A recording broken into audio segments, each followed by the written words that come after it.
Les héros.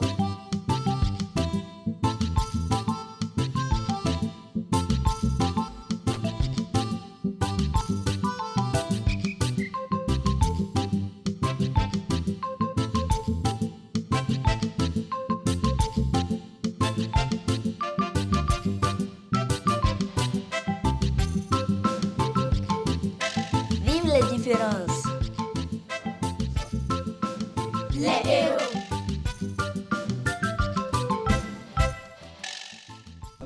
Bonjour à tous ceux qui nous suivent présentement. Merci de nous recevoir sur vous. Nous sommes très contents du fait que vous êtes toujours fidèles à cette émission. Aujourd'hui, nous allons essentiellement parler d'un thème très intéressant. Et j'ai autour de moi des enfants de diverses origines qui veulent partager les cultures de chez eux et nous parler en fait de la tolérance, nous parler en fait des différentes cultures proches ou loin de chez nous. Qu'est-ce que tu veux nous présenter? Je vais chanter. Tu veux chanter? D'accord, chante dans le micro.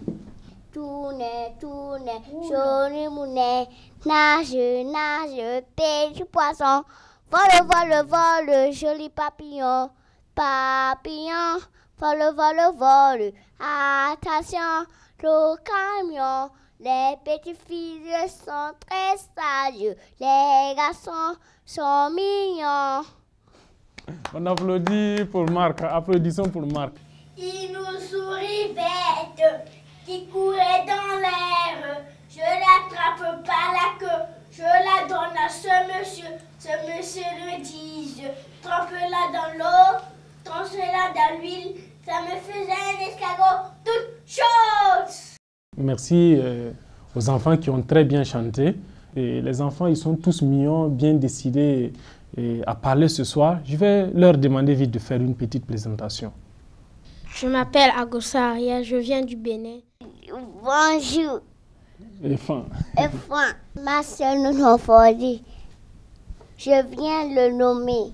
Je m'appelle Gamal Sarah, je suis une Égyptienne. Otissé.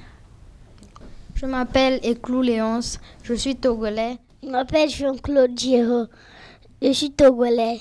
Annie Soroma. Je m'appelle Koné Leila.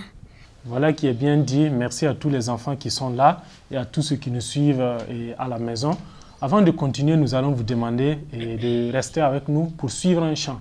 Les paroles seront écrites sur votre petit écran et chantez avec nous. Les héros. Musique.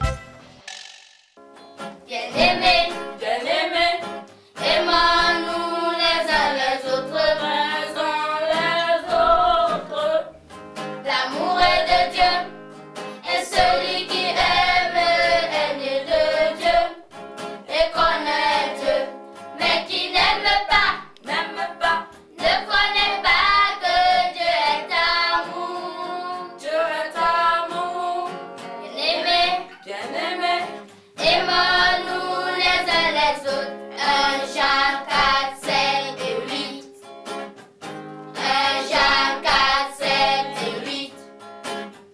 1 Jean 4, 7 et 8. Vive les différences. Les héros. Ariel, depuis combien de temps tu es au Burkina? Depuis 3 ans. Parle-nous un peu du Bénin. Il y a quoi d'intéressant que tu trouves là-bas? Bon, au Bénin, on parle d'un roi nommé Béanzin qui a rejeté ceux qui voulaient conquérir Oui. le Bénin. La colonisation. Ouais, et en ce moment, on appelait le Bénin Dahomey. Par exemple, moi, je veux aller au Bénin. Si je vais, qu'est-ce que je vais voir? Il y a la mer. Il y a la mer. Et les taxis motos, bon, nommés Zémidjan. Et je vais demander à Sarah de me parler aussi de l'Égypte. Parle-moi un peu de l'Égypte. Vous pouvez partir voir la mer, La mer, oui. le canal de Suez, Canal de Suez. les choses pharaoniques. Des choses pharaoniques. Vous pouvez aussi voir les charrettes bien ornées. Les gens aiment se balader avec ça sur la plage. Vous pouvez voir aussi notre ancienne écriture sur les papyrus que nous on vend. Oui, c'est déjà bien. Et maintenant, Jean-Claude, toi, tu es au Burkina depuis combien de temps? Je suis là depuis 1 an et demi. Depuis 1 an et demi. Et tu vas nous dire qu'est-ce qu'il y a chez vous et que tu ne vois pas à Ouagadougou? La plage. La plage, voilà. Léonce, depuis combien de temps tu es à Ouagadougou? Je suis à Ouagadougou depuis 10 ans. Et parle-moi un peu de tes parents. Tes parents sont tous ghanéens, togolais, burkinabés, dis-moi. Ma mère est ghanéenne et mon père est togolais. Pendant ces 10 ans, est-ce que tu as rencontré des difficultés simplement parce que tu n'es pas burkinabé? Non, pas tellement. Pas tellement. Et Léla, tu vas un peu nous parler du Burkina Faso. Tu es au Burkina depuis combien de temps? Je suis burkinabé, je suis né au Burkina depuis 1993. Ah oui, parle-nous des choses intéressantes du Burkina Faso. J'ai amené un panier. Oui. J'ai pris ça du village. Du village. Ton village, c'est où? Mon village, c'est à Banfora. C'est à Banfora. Banfora se trouve exactement dans le nord, dans le sud, à l'est ou à l'ouest du Burkina. Et à l'ouest. Carrément à l'ouest. Oui, vas-y. Un joli panier. Oui, parle-nous de ce panier. Tu l'as eu très cher ou bien moins cher? Non, on m'a offert. On t'a offert ça comme cadeau. Oui. Parle-nous d'autres choses encore très intéressantes que tu as. Et tu as porté une très belle tenue là. J'ai porté une tenue traditionnelle. C'est une tenue traditionnelle, oui. Ah ouais, ça c'est bien. Et je vais demander à Sarah de me parler aussi de l'Égypte. Parle-moi un peu de l'Égypte. D'abord, l'Égypte a commencé. Elle était un pays divisé en 2 parties. Égypte haute et Égypte basse. Quand un pharaon est venu et les gens vivaient dans des ordres séparés. Quand un pharaon est venu qui s'appelait Mina-Narma, et il a réuni dans un seul pays, Égypte. Et puis, on lui a donné ce nom Narma. Et ils ont été braves dans le médecine et les arts et les sciences. Maintenant, l'Égypte était le premier pays à découvrir l'écriture sur le papyrus. Le papyrus, c'est une plante qui pousse au bord du Nil. Et on a commencé l'écriture ici, hiéroglyphique. C'est le pharaon de l'Égypte et ses servants. Cette plante-là était sortie avant Jésus-Christ de 3000 ans. Après, on a commencé à voir des choses nouvelles, comme des habits pharaoniques.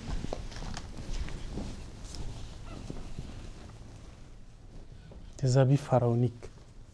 Ah oui, nous avons ça en l'envers. Oui. Ça, c'était un collier au nord pour le pharaon. Ça, c'est la tête du pharaon. Avant, on dirait que le soleil était un dieu qui s'appelait Amon. Et puis, on la donne tous nos respects. Ça, là, ce sont les pyramides, les 3 pyramides de l'Égypte. Qu'est-ce que c'est que les pyramides?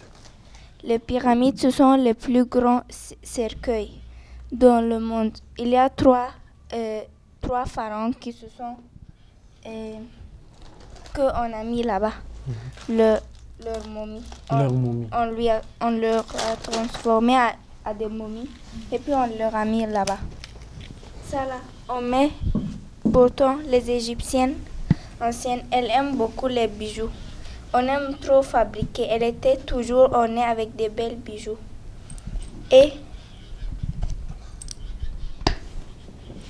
elle aimait mettre les parfums dans des choses comme ça. Il faut voir, c'est très joli. Dans des choses comme ça, pour utiliser à se parfumer. Donc, les parfums étaient fabriqués dans ça ou à base de ça? Non, on s'éloigne, on fabrique et puis on met dedans. On met dedans. D'accord, d'accord. Nous allons applaudir pour Sarah qui a fait l'histoire de son pays et nous a parlé des choses artistiques, artisanales et vraiment des choses touristiques. Maintenant, nous allons vous demander de suivre une petite histoire avec nous. Et l'histoire d'aujourd'hui nous amène en Groenland, où un couple missionnaire a quitté Norvège pour y aller faire l'œuvre de Dieu, parler de l'amour de Dieu à tout le monde, aux habitants de ce pays. Et c'est un pays très très loin de chez nous. C'est un lieu où il neige toute l'année. On ne voit pas de verdure, il n'y a pas de terre rouge que nous pouvons voir. C'est la neige. Mais ce couple de Hans et puis Gertrude ont accepté d'aller là-bas pour faire l'œuvre de Dieu. Ça n'a pas été sans difficulté. Je vous invite tous à suivre l'histoire avec moi. Les héros. Un héros du passé.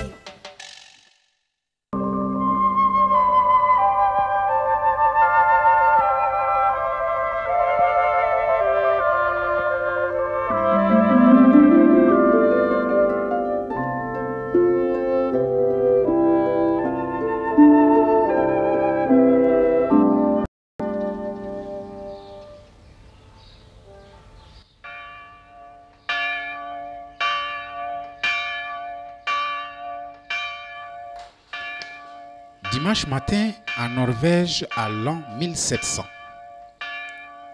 la cloche de l'église appelle les gens des fermes et des maisons de pêcheurs lointains de venir à l'église de Vorgan. Ils se saluent gaiement et ensemble, ils marchent vers la vieille église accueillante. Là se trouve aussi le pasteur Egedon. C'est un jeune homme qui vient de finir ses études et qui est à Vorgan comme pasteur. Les gens l'aiment bien parce qu'il est gentil, patient et tous ceux qui sont en difficulté lui tiennent à cœur. Mais personne n'est conscient que le pasteur est souvent loin de Vorgan dans ses pensées.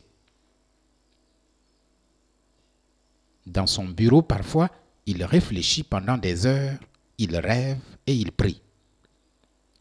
Ses pensées sont de l'autre côté de l'océan, dans un pays nommé Groenland, ce qui signifie pays vert, mais où pendant presque toute l'année, on ne trouve que la couleur blanche de la neige.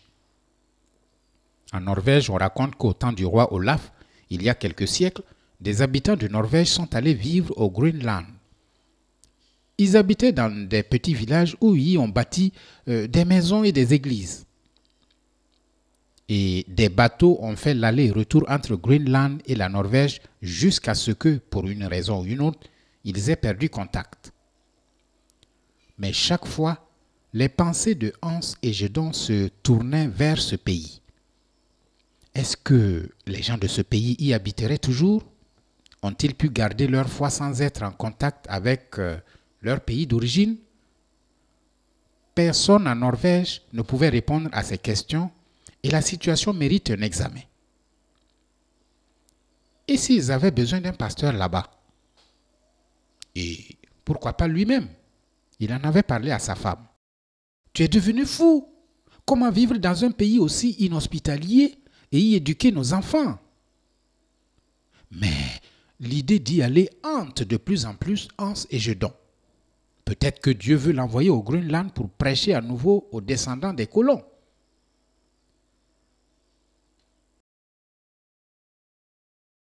Des années sont passées. Gertrude, la femme de Hans, est entrée silencieusement dans son bureau.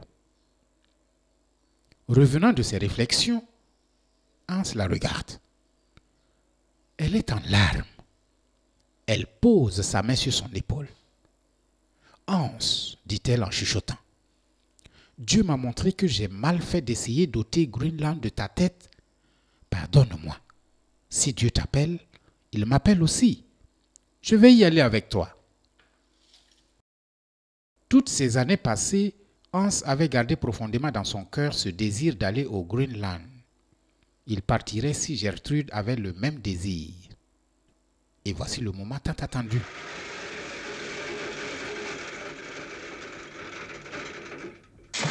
Comme un bruit de ferraille, l'ancre du bateau appelé l'Espoir tombe dans les eaux d'une baie au Groenland. L'équipage pousse un soupir de soulagement. Après un voyage plein de dangers entre de grands icebergs, ils sont enfin arrivés au Groenland. mais le pays n'offre pas vraiment un accueil chaleureux. Hans et Gertrude regardent avec étonnement les habitants de ce pays glacial. Curieux, ils tournent en pagayant autour du bateau sans trop savoir sur leurs intentions et ce ne sont certainement pas des descendants de colons européens. Ils sont petits et ont des yeux de Chinois. Sur le terrain, ils voient les tentes et des igloos. C'est déjà la 3e semaine de juillet, mais on voit à peine de l'herbe. La fin de l'été qui est court au Groenland s'approche. L'espoir reprend le chemin du retour et le capitaine a fait de son mieux pour convaincre Hans que ça n'a pas de sens de rester au Groenland maintenant qu'ils n'ont pas pu trouver des traces des colons norvégiens. Mais Hans et Gertrude veulent rester. Bon, il n'y a plus de Norvégiens au Groenland, mais il y a des Esquimaux. Est-ce qu'ils ne doivent pas entendre l'évangile? Quelques hommes ont décidé de rester aussi et d'aider les Égyptiens. Et l'année qui vient, il y aura un autre bateau qui arrivera avec de nouvelles provisions comme convenu avec le roi danois qui est aussi roi de Norvège. À l'année prochaine! Petit à petit, l'espoir disparaît à leurs yeux. Mais la famille Égyptienne et les autres ne désespèrent pas. N'est-ce pas Dieu lui-même qui les a envoyés? Alors, ne les aiderait-il pas dans ce pays sauvage?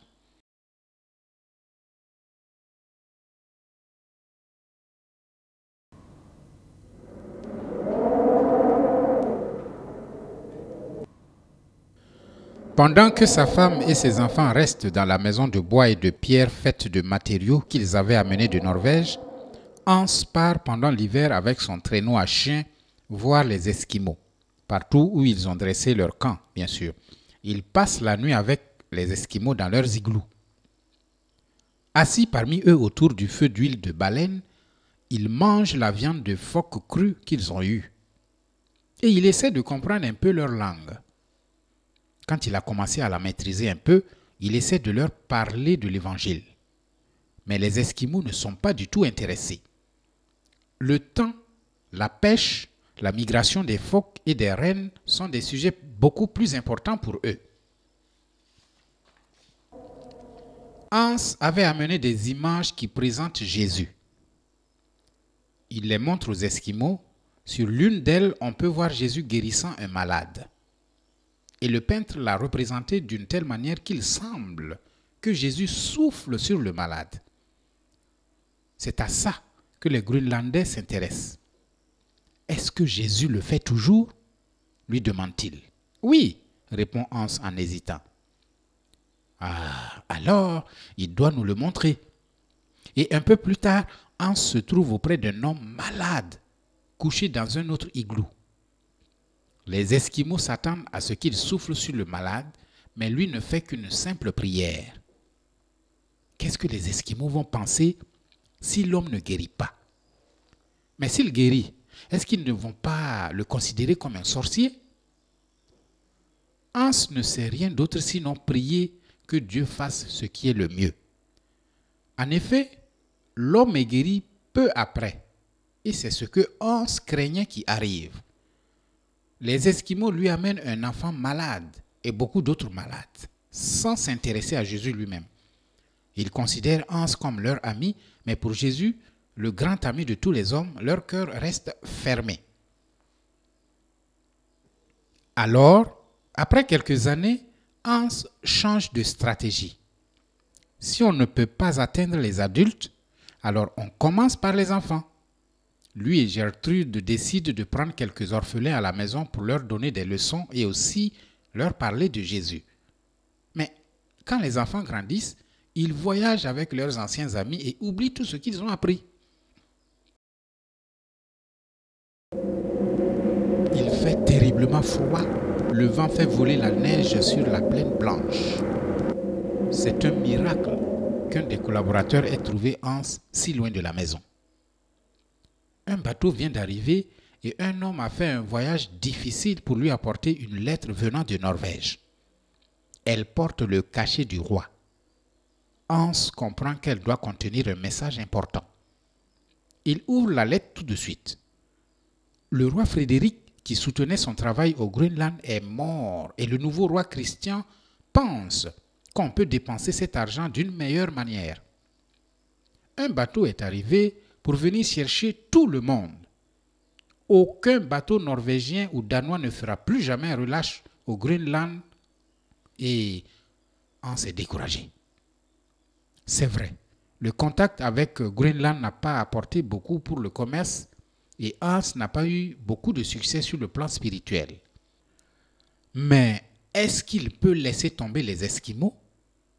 Qu'est-ce que Gertrude en dirait? Peut-être elle sera folle de joie s'ils peuvent enfin retourner en Norvège. Les choses se passent autrement. Quand il rentre, il trouve Gertrude au lit, très malade. Et lorsque Hans lui raconte comment les faits se présentent, elle a déjà une réponse. Elle reste. Elle a commencé à aimer les Groenlandais. Le capitaine et les autres du bateau font tout pour la convaincre. Elle refuse.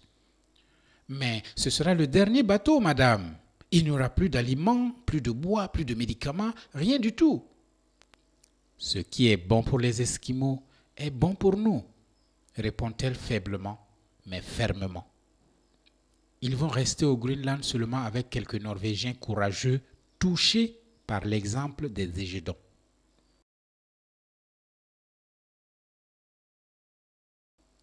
Gertrude s'est rétablie, mais maintenant la maison est remplie d'autres malades. C'est comme un hôpital. Le roi Christian a changé sa décision et après des années, on est venu apporter des aliments et de l'aide. Mais malheureusement, avec le bateau arrive aussi la variole, qui est une maladie dangereuse et inconnue au Groenland. Des milliers d'Esquimaux sont gravement malades. Hans et Gertrude font ce qu'ils peuvent pour aider les malades chez eux et dans les villages, mais ceci n'empêche pas que beaucoup d'amis parmi les Esquimaux meurent.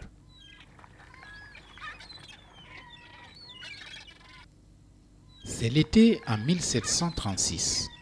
Un bateau se trouve prêt à faire voile dans la baie. Hans Égédon va quitter Groenland. Beaucoup d'amis parmi les Esquimaux sont venus lui faire des adieux.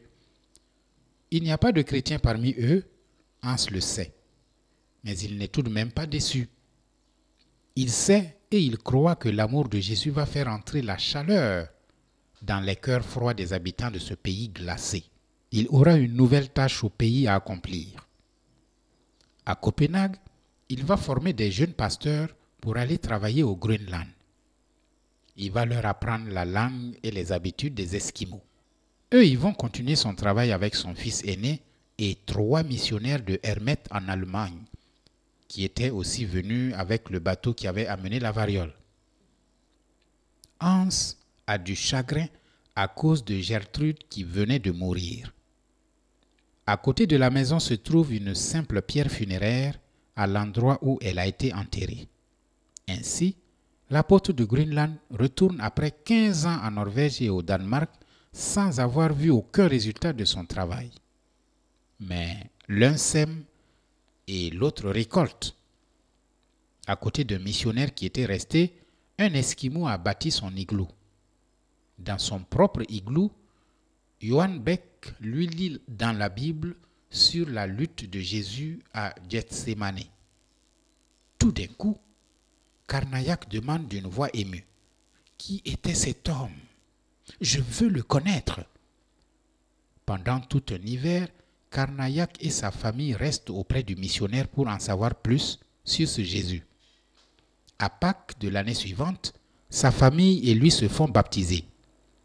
Et quand les autres Esquimaux voient les changements en Carnayac et les autres membres de sa famille, il y a d'autres qui suivent. Ceci a eu lieu 3 ans après le départ de Hans Égédon.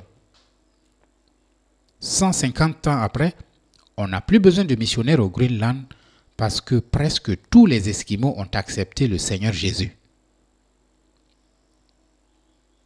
Ce fut possible parce qu'il y a eu 2 personnes, Hans et Gertrude, qui ont tout abandonné pour aller au Groenland réchauffer des cœurs aussi froids que leur pays avec l'amour de Jésus. Maintenant, on peut comprendre ce qui est écrit dans la Bible. Le travail fait pour Jésus n'est jamais vain, même si eux-mêmes n'ont rien vu du résultat de leur travail pendant qu'ils étaient au Groenland.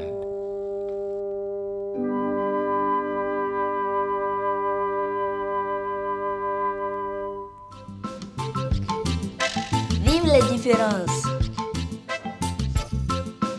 Les héros. Est-ce que tu as déjà eu des problèmes à l'école parce que tu es étrangère? Parfois, on me demande pourquoi toi tu es blanche. On te demande pourquoi tu es blanche, oui. Je réponds, je dis que c'est pas tellement que je suis blanche. Je suis une Africaine simple. Je suis votre sœur. Seulement. Oui, seulement. Oui, ça c'est bien. Ariel, quels sont tes rapports? Est-ce que tu invites souvent des enfants étrangers à venir jouer à la maison avec toi? Est-ce que tu as des amis burkinabés? Est-ce que... Oui, raconte-moi. Oui, il y a des enfants qui viennent jouer chez moi. Et aussi, je peux aller jouer chez eux. Mais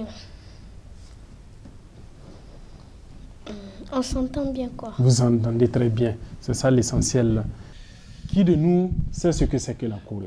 C'est un pays situé vers la France. Qui d'autre dit quelque chose? La Corée est située en Asie, au continent asiatique, entre la Chine et le Japon. Ça c'est bien. Félicitations à Léonce. Donc sans tarder, nous allons aller dans une famille coréenne, écouter ce que l'enfant va dire et ce que aussi ses parents vont dire par rapport aux cultures qui sont très loin de chez nous. Donc nous allons les suivre présentement. Les héros. Découvrons ensemble.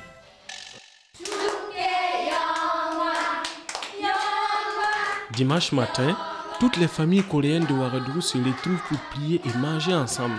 Les parents échangent les dernières nouvelles du pays et les enfants suivent une leçon biblique. On n'entend même pas un seul mot en français. C'est vrai qu'on est en Afrique, mais ici c'est 100% Corée.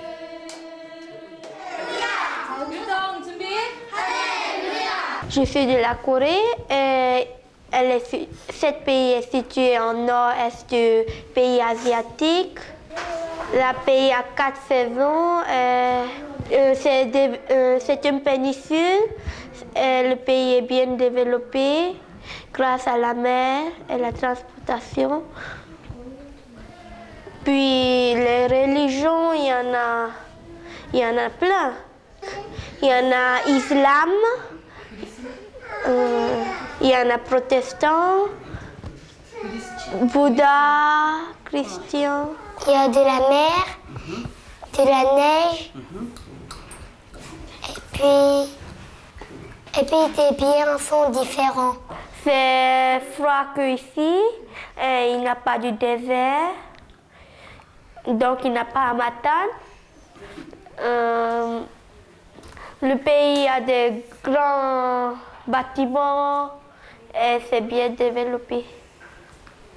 La circulation est moins trafic qu'ici. Les nourritures aussi, c'est à part. C'est pas comme le Burkina. Le Burkina, il y a du riz, il y a le sauce, on mélange, on mange, mais en Corée, il y a le riz, il y a certaines, comment on appelle ça, les autres kimchi, tout ça, et on prend, et on met dans le riz et puis on mélange. À la fin du culte, tous les Coréens mangent ensemble. La nourriture de la Corée du Sud est très différente de la nôtre. Beaucoup de couleurs et d'odeurs étranges. Mais ce qui est encore plus étrange est sans doute la langue coréenne. 책벌레 왕자, 조선의 3대 임금인 태종은 아들 넷과 딸 넷을 낳았습니다. Oui, c'est le livre pour qu'on puisse connaître les histoires coréennes. Le roi Sejong a fabriqué la langue coréenne. On appelle la langue coréenne Hangul. Il y a 10 voyelles et 14 consonnes. Quand on écrit en coréen, je dis que c'est un petit peu plus facile que le français.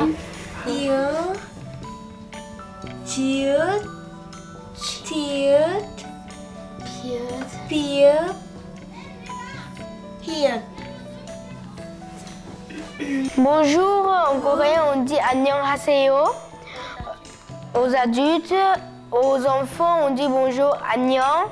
À l'école ou bien entre les enfants comme ça. Tous les enfants coréens vont dans des écoles de la place et s'y font des amis africains, mais ce n'est pas toujours évident d'être accepté par les camarades de classe. Avant, j'étais sans texte. Ils me disaient que je suis chinois, mais moi, je n'aimais pas qu'on me dise ça. Alors, je me fâchais tout le temps. Oui, quelquefois. On se bagarre quelquefois. Il y en a ceux qui ont des bons rapports avec moi et ceux qui n'ont pas. Moi, oui, on me dit que je suis un Nassara, que je suis blanc, que j'ai des petits yeux, que je fais ya ya ya, tout ça. Je dis que je suis coréen, je l'explique de Corée. Qu'est-ce qu'il y a dans elle comprend. Ça ne dépend pas de quelle nationalité ils viennent de, mais c'est leur caractère.